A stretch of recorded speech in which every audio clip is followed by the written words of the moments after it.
امروز ببینید مسلمانان چقدر بیچاره را زیر لغت و کوب قرار دارند. انشاءالله و یا هم منتظر خلافت جزای الهی هستند.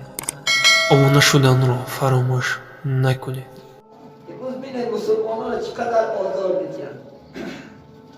افسوس دلگیری من دست پوچیده می‌آید و خیر از دعا کردم که بدبخت‌های دشمنان اسلام امروز چه در خیرتای چه در چی مسلمانای بیچاره را زیر لغت و کوب قرار دارند. انشاءالله و یا هم منتظر خلافت جزای الهی هستند. البته اون برادران صبر میکنند تا قبل میکنند. الله روزی میشود خلافت جزای اون بدبختان را میدهد.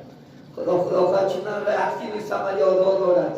خلافت یک فرشته دارد جبرئیل خلافت امین 600 قنات دارد و یک قناتش کره زمین چپا میکند خلافت و این را همشه نیست و نابود میکنند. مسلمانان باید دلگیر نباشد شما.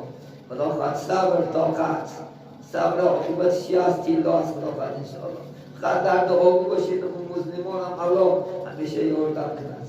مسلمان هم خلافت زیدی این خلافت تحقیقی بدبختای بی‌ایمانا این کافرهای لعین خدا قرار ندهد. ایمانا شده انشاءالله ما مستحکم بگرداند و یا میخواهند که اسلام نیست که در اسلام نیست نمیشود عزیزان من. اسلام خلافت کفیلش الله گرفتی است. استعیذ بالله نحن نزلنا ذکر و نحن له حافظون. خدا میگه این قرآن من نازل کردم، این کتاب این دین من آوردم، این نگهبانش من هستم. شیخ سعدی میگه مدعی خواست که از میخکند ریشه ما حاصل از آن که الله هست در اندیشه ما خدا داریم به تنکه داشته باشد و پلینات داشته باشد ما دعا داریم. الله سبحانه و تعالی خلافت به یک دعا این خلافت داره همش نیست و نابود میکند. فرصت و نعمت است میآید داری با خلافت باید گوجای باشید. خلافت این تحقیق کردن میگیرد اسلام دوام دادن میگیرد. این بدبخت ها جهیدن میگیرد. هزاران کاروان رفتن دو داو هنوز این سبان دارند و آو اینا آو کردن میگیرن ما علا گفتن میگیریم ما صحبت دوام دادن میگیریم. خلافت سوخته بریاشته میبرن انشاءالله. خلافت اسلام همیشه خالی بریم همیشه ما الله داریم خلافت چی غم داریم. برای این دلگیر نباشید در کجای باشید برای خلافت این مسلمان همیشه در دعا باشید الله مددگارش باشد. الله ایمانش نباد از این مستحکم بگرداند.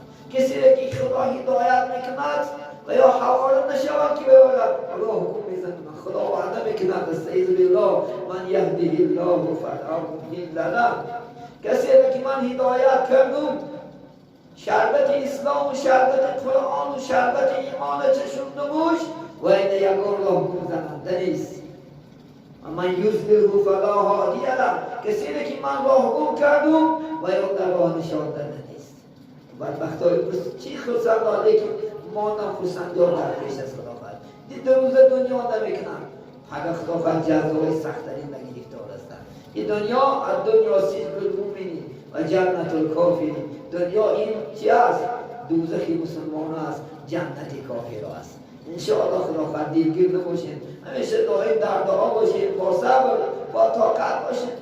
رشته امروز گیری سهر ما نمیگیری و میساب نمیره خلافت دلگیر نشید. با تعلیق کرد با دوام دادن هیچ که نمیتونه. خدا داره انشاءالله خلافت جناب عالی پشتوانی ما و شما با شما باد صدای obuna shudanro faromush nakunid.